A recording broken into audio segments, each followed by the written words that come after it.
இதுதான் உலகத்தாயின் உண்மை நிலை லக்ஷ்மி. என்னால் ஒரு குழந்தையை பெற்றெடுக்க இயலாது. ஒரு பத்தினியின் வேதனையில் விளைந்த சாபத்தினால் இந்த உலகத்தாய்க்கு மிக பெரும் துன்பம் விளைந்து விட்டது. இந்த உலகத்தின் தாய் என்றுமே தாயாக முடியாது. ஒரு குழந்தையை அவளால் பெற்றெடுக்க இயலாது. ரதி என்னை சபித்தால் நான் ஒப்புக்கொள்கிறேன். அந்த காயம் ஆறி இருந்தது. ஆனால் மகாதேவர் ஏன் மீண்டும் அதை நினைவு கூறினார்? பால பைரவர் உருவெடுத்து என் மனதில் சஞ்சலத்தை மீண்டும் ஏன் ஏற்படுத்தினார் லக்ஷ்மி? என் வாழ்க்கையின் மிக கொடுமையான இந்த உண்மையை நான் ஏற்றுக்கொண்டிருக்கிறேன். பிறகு எதற்காக எனக்கு இந்த கற்பனையான அனுபவம்? என்னை தடுக்க வேறு எந்த வழியும் கிடைக்கவில்லையா? மகாதேவரே வந்திருக்கலாமே.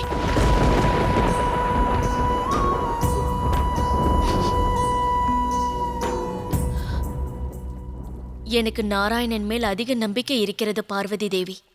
நாராயணனுக்கோ அதிக நம்பிக்கை மகாதேவரின் மேல்தான். மகாதேவர் எப்பொழுதும் கூறுவார், எதுவும் காரணமின்றி நடக்காது. எது நடந்தாலும் அதற்கு ஒரு காரணம் இருக்கும். சிந்தியுங்கள் பார்வதி. தங்களை கட்டுப்படுத்துவதற்காக மார்பில் பாதம் வைக்க மாட்டேன் என்று எதற்காக அவரிடம் வாக்களித்தீர்கள்? சிந்தியுங்கள். தன்னுடைய மனைவியை கட்டுப்படுத்துவதற்காக அவருடைய நேசத்தை அல்ல, தாய்மையை பயன்படுத்தினார். எதற்காக குழந்தை பைரவரை அனுப்பினார்? நிச்சயமாக ஒரு காரணம் இருக்கிறது. அவருக்கு மட்டும்தான் தெரியும். மகாதேவர் தங்களுடைய மனதில் தாய்மையை ஏற்படுத்தினாலும் நிச்சயமாக அதற்கு ஒரு காரணம் இருக்கக்கூடும்.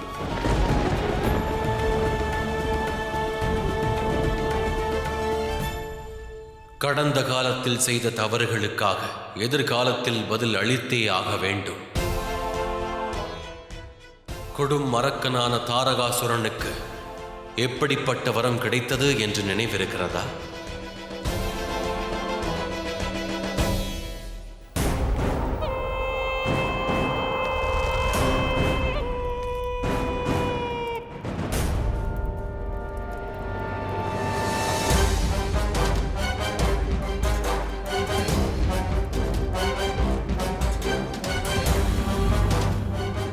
நான் அழிவில்லாதவன். என்னை யாராலும் தோற்கடிக்க இயலாது. என்னை கொல்லவும் முடியாது.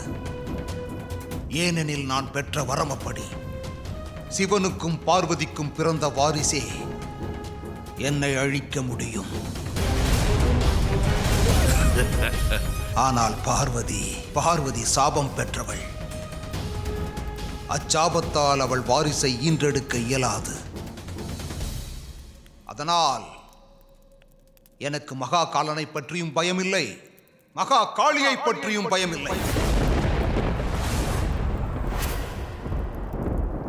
அப்படியானால் மகாதேவர் இதை வேண்டுமென்றே செய்தாரா? ஆனால் எதற்காக? இதன் பின்னால் இருக்கும் ரகசியம் என்ன? இனி எந்த ஒளிவு மறைவும் இதில் வேண்டாம். எனக்கு தெளிவான பதில் வேண்டும்.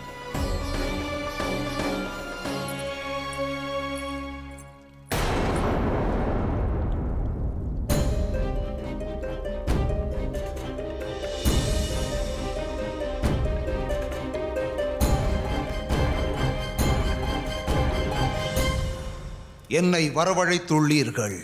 நிச்சயம் பெரிய காரணமாகத்தான் இருக்க வேண்டும் சும்பா. காரணம் இருக்கிறது அசுரனே. ஆனால் முழு கதையையும் கேட்டால்தான் காரணத்தை தெரிந்து கொள்ள இயலும். இவை அனைத்தும் ஒரு வரத்தினால் ஆரம்பமானது. அந்த வரத்திற்கு பிறகு எங்களை எந்த சக்தியாலும் நெருங்க முடியாது. எந்த ஆண்களாலும் எங்களை தோற்கடிக்க இயலாது. எந்த சக்தியால் இயலும் ஈஸ்வரா? பெண்ணாவா? பெண்களா? பலமற்றவர்கள். ஆனால் அந்த பெண்ணோ பலம் பெற்று எங்கள் முன்னால் வந்தாள்.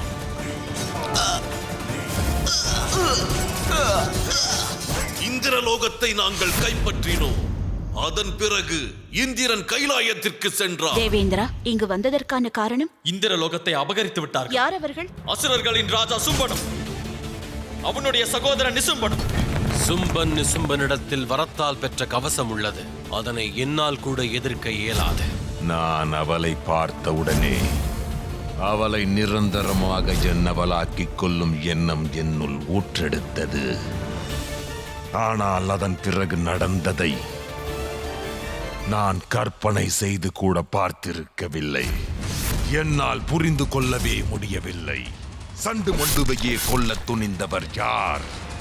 அதன் பிறகு பிரச்சனையின் தீவிரம் புரிந்து கால அசுரனையும் அனுப்பி வைத்தேன்.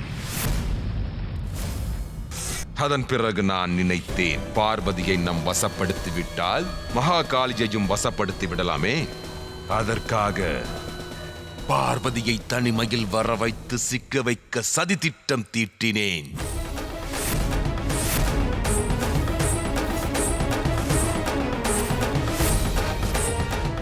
அப்பொழுது எனக்கொன்று தோன்றியது. எக்காரியத்தை பக்தியால் செய்ய இயலுமோ அதை செய்ய சக்தி எதற்கு? அப்பொழுதுதான் நான் இதில் தாருகாவை பயன்படுத்த திட்டமிட்டேன். அந்தமும் நானே, ஆரம்பமும் நானே, காளியும் நானே, மகா காளியும் நானே. இப்பொழுது உனக்கு புரிந்திருக்கும் என்று எண்ணுகிறேன். பெண்ணை தவிர வேறு எவரும் எங்களை கொல்ல இயலாது. உன்னையோ சிவனுக்கும் பார்வதிக்கும் பிறக்கும் உயிரை தவிர எவராலும் கொல்ல இயலாது. இதனால் தான் உன்னை வரவழைக்க வேண்டியதாயிற்று.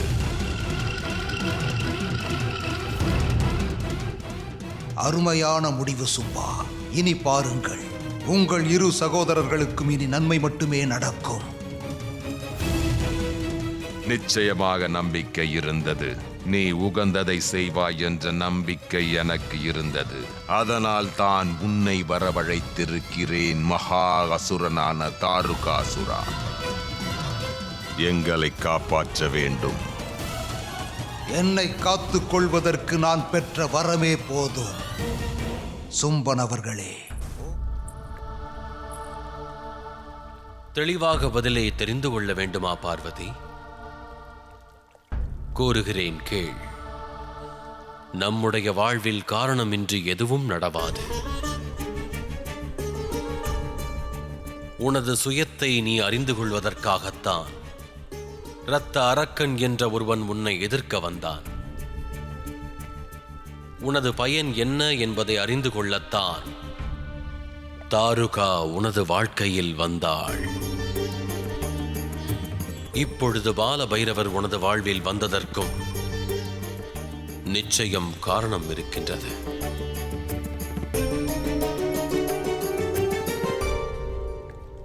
தாரகாசுரனின் அழிவு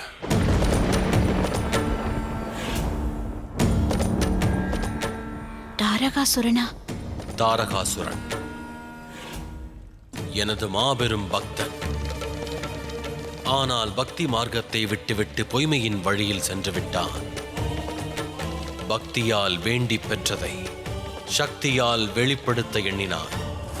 ஓம் நம சிவாய, ஓம் நம சிவாய, ஓம் நம சிவாய, ஓம் நம சிவாய. சதி இந்த பிரபஞ்சத்தில் தோன்றும் முன்பே தாரகாசுரன் வாழ்ந்து கொண்டிருந்தான். அவன் என்னை மகிழ்விப்பதற்காக துன்பங்களை சகித்துக் கொண்டான். இறுதியில் மரணத்தையே நெருங்கினான். அப்பொழுது வரமளிக்க நான் அங்கு தோன்றினேன். ஓம் நம சிவாய, ஓம் நம சிவாய, ஓம் நம சிவாய.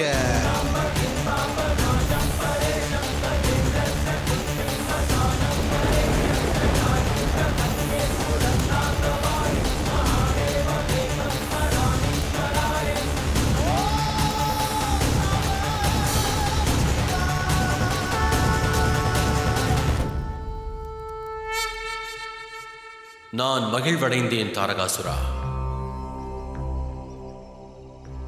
உன் வரத்தை கேள். நான் என் உயிரை விட துணிந்த பொழுதே தாங்கள் என் முன்பு தோன்றினீர்கள். இனி நான் என் உயிர் போய்விடும் என்ற பயத்தை முடிவுக்கு கொண்டு வர விரும்புகிறேன். அமரத்துவம் கேட்கிறாயா? அது நடவாத செயல் என்பதை அறிய மாட்டாயா? எனக்கு அமரத்துவம் கிடைக்காது என்று எனக்கு தெரியும் மகாதேவா. அதனால் தான் என் மரணத்தை கேட்கிறேன். ஆனால் அந்த மரணத்தை ஒருவரால் மட்டுமே தர இயல வேண்டும். அந்த ஒருவர் மகாதேவனின் வாரிசாக இருக்க வேண்டும். சிவன் மற்றும் அவர் மனைவி சக்தியின் அங்கமாக இருக்க வேண்டும். அப்படி நான் இறந்தாலும் சிவனின் அம்சத்தாலே நான் மரிக்க வேண்டும். சிவனின் புதல்வனால் மரிக்க வேண்டும்.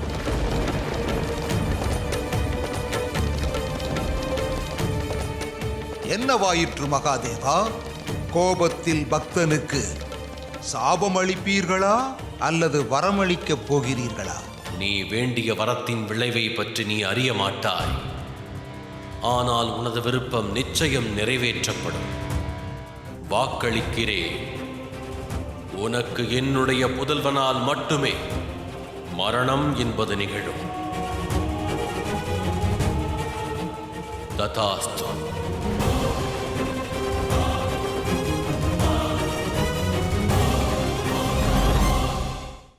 பெற்ற வரத்தினால் தாரகாசுரன் தேவர்களை மட்டும் கொன்று குவிக்கவில்லை, மும்மூர்த்திகளாலும் அவனை அழிக்க இயலவில்லை. அவனது அழிவிற்காக நமக்கு புதல்வன் அவசியம் தேவை பார்வதி.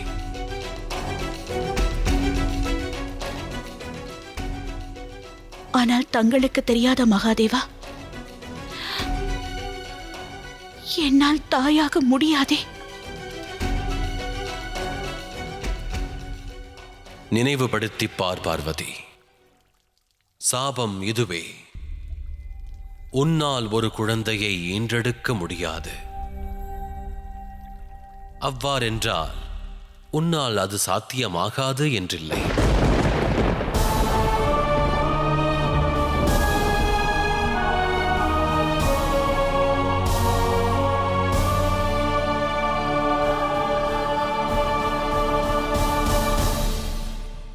சிவனுக்கும் பார்வதிக்கும் வாரிசே உண்டாக போவதில்லை. ஏன் தாம் விரைவிலேயே கைலாயத்தில் ஆட்சியை துவக்கக்கூடாது? நீ ஒரு முட்டாள்.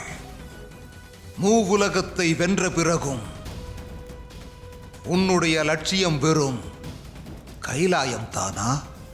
என் லட்சியம் கைலாயம் அல்ல, மும்மூர்த்திகளையும் கட்டுப்படுத்த வேண்டும். இனி மும்மூர்த்திகள் நம் அடிமைகளாவார்கள். ஒரு புதிய அத்தியாயத்தின் ஆரம்பம் துவங்கிவிட்டது பார்வதி. அந்த ஆரம்பம் தாரகாசுரனின் அழிவில் தான் உள்ளது. இந்த தாரகாசூரனுக்கு மரணமில்லை, மரணமே இல்லை. இனி அனைத்தும் தாரகாசூரனின் வசத்தில் இருக்கும். அப்பொழுது பார்வதியோ சும்பனின் கட்டுப்பாட்டில் இருப்பாள்.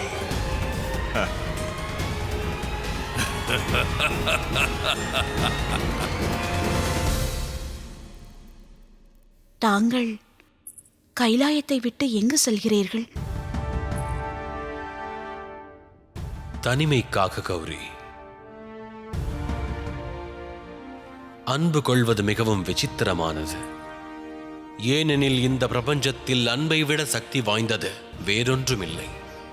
எனினும் எளிதாக பாதிப்படையக்கூடியதாகும். ஏன் அப்படி என்று கூற இயலுமா? ஏனென்றால் அன்பிலும் சக்தி உள்ளது. அந்த சக்தியின் வடிவம் மிகவும் விசித்திரமானது மகாதேவா. மனித வாழ்வின் ஆதாரமாக இருப்பது காற்று. ஆனால் அதுவே சூறாவளியானால் அனைத்தையும் அழித்து விடுவதில்லையா? நீரோட்டம் மிகவும் அமைதியாக இருக்கும். ஆனால் அதுவே பிரளயமாக வடிவெடுத்தால் மலையை கூட சிதறடித்துவிடும். சக்தி பிரவாகம் எடுத்தால் இந்த பிரபஞ்சத்தை அது காப்பாற்றும். அந்த சக்தியின் மென்மையான வடிவமும் இந்த பிரபஞ்சத்தை காப்பாற்றும்.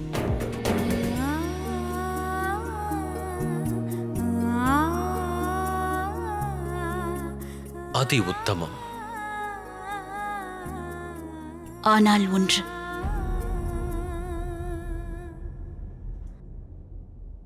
ரதியுடைய சாபத்திற்கு பிறகு நமக்கு எப்படி வாரிசு உருவாக முடியும்? ரதி பார்வதிக்குத்தான் சாபம் அளித்தாள். ஆனால் நீயோ மகா காளி ஆவாய்.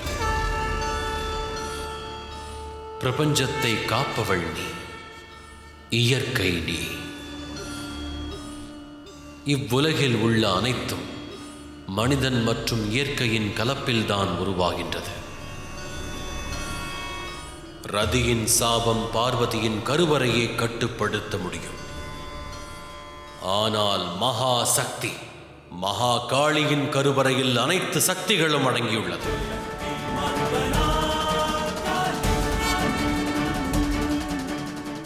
சிவனும் சக்தியும் ஒன்றிணைவதை, ஐக்கியமாவதை பிரபஞ்சத்தில் உள்ள எவராலும் தடுக்க இயலாத பார்வதி. அது சாத்தியமில்லை.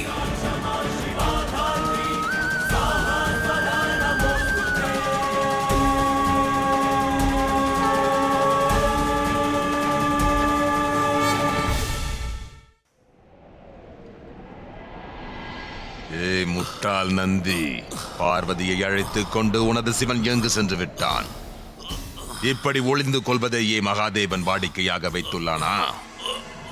முதலில் கைலாயம் தாக்கப்பட்ட பொழுது தனது மனைவியை விட்டுவிட்டு தவம் புரிய சென்று விட்டான். இம்முறை மனைவியையும் அழைத்து சென்று விட்டானா? மகாதேவர் ஓடி ஒளிவதில்லை, முன்னின்று தாக்குபவர்.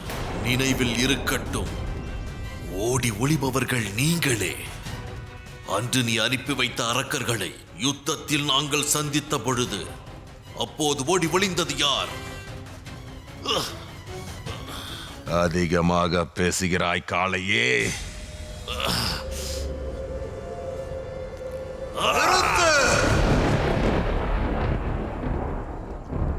உனது தோல்வியை அவனிடம் காட்டுவதை விட்டுவிடு நிசும்பா. அவன் கூறுவது உண்மை.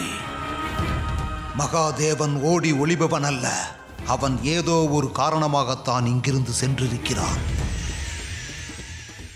நீ கேட்கும் வரத்தின் விளைவுகளை பற்றி நீ அறிய மாட்டாய். ஆனால் உனது விருப்பம் நிச்சயம் நிறைவேற்றப்படும். வாக்களிக்கிறேன், உனக்கு என்னுடைய புதல்வனால் மட்டுமே மரணம் என்பது நிகழும்.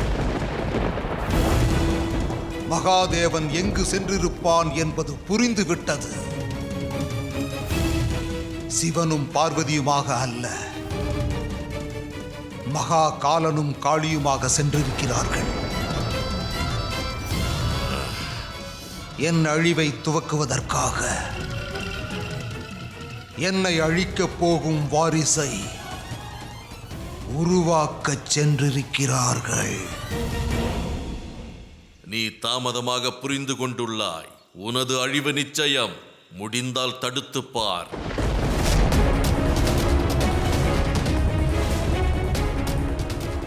மகாதேவரின் கணம் நான். உனது தாக்குதல் என்னை ஒன்றும் செய்ய முடியாது. நீ சரியாகச் சொன்னாய், நான் காளைதான். ஆனால் ஒன்றை நினைவில் கொள், உன்னை விட புக்தி கூர்மை எனக்கு அதிகம் உள்ளது. உன்னிடத்தில் நான் இருந்திருந்தால் இப்படி நின்று கொண்டு காலத்தை வீண் செய்து கொண்டிருக்க மாட்டேன்.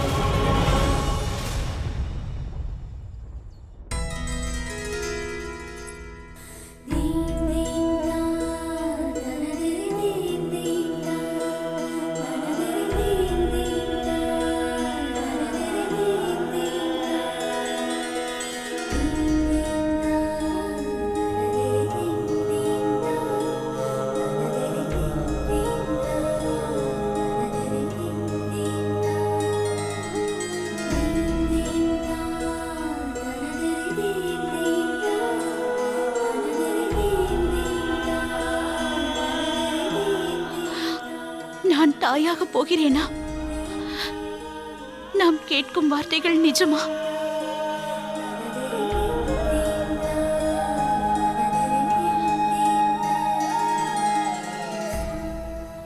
நீ உடனிருந்தால் நாம் காணும் கனவென்பது உண்மையாகிவிடும் கௌரி. அந்த சிவனையும் பார்வதியையும் நாம் தேடி கண்டடைந்தாக வேண்டும். அந்த குழந்தை பிறக்காமல் நாம் பார்த்து கொள்ள வேண்டும். ஏனெனில் அதுவே என் காலம்.